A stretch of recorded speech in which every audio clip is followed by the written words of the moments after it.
Hello.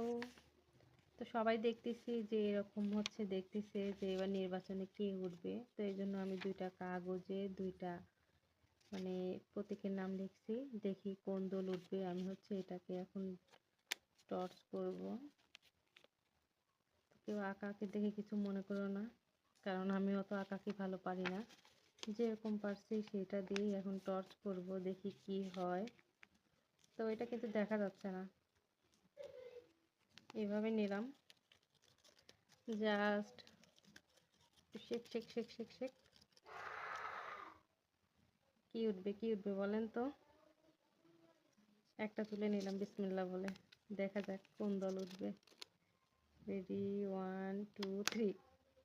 ধানের শীষ। ও মাই god! জানি না এবার কোন দল উঠবে। তবে দেখা যাক, ধানের শীষ উঠলো। এখন ১২ তারিখ আসলে দেখা যাবে আসলে কোন দলটা জিতবে। তো আপনারা এবার কোন দলকে চান অবশ্যই সবাই একটা করে কমেন্ট করে যাবেন। ধন্যবাদ।